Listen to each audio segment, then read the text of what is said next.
Senator Gold, this year for the first time, there will be a designated day of health at COP28 in recognition that climate change is the single most significant global health threat.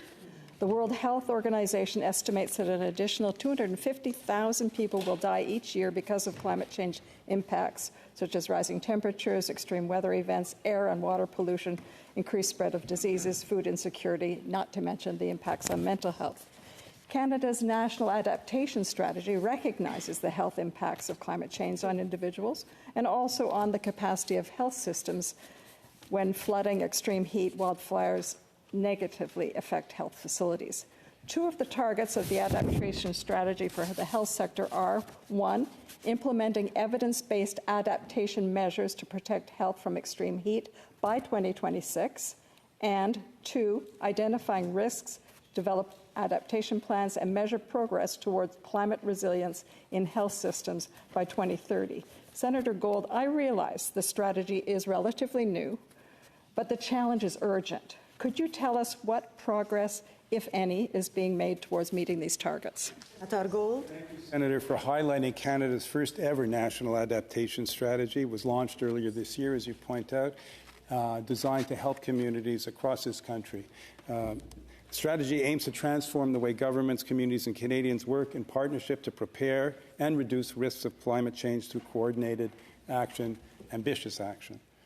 Now, I understand, Senator, that the targets that you refer to are to be attained in provincial health jurisdictions. And though it's true that the draft strategy was released for comment in November 2022, prior to its official launch only in June of 2023, you might agree with me that there has been very little time passed yet for a fruitful measure of progress achieved in these short months. But I'm sure that the government and the provincial jurisdictions will provide Canadians with progress updates in due course. Senator Coyle. I'll follow up with you in a few months on that. Thank you, Senator Gold. The Canadian Association of Physicians for the Environment state that climate change is worsening asthma, increasing deaths from heat waves, making allergy seasons longer and more severe, posing challenges to food security, hastening the spread of Lyme disease, and raising the potential for new pandemics.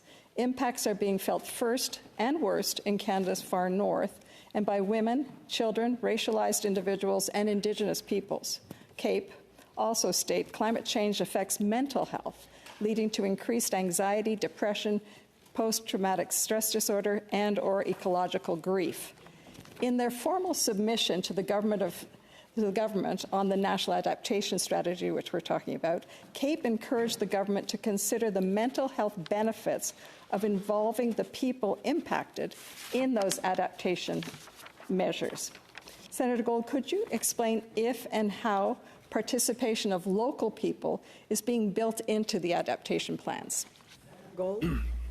Well, again, I'm not in a position to provide that information. I certainly will take the question to the attention of those responsible for working with the provinces in this regard, and I'm sure they will take it seriously.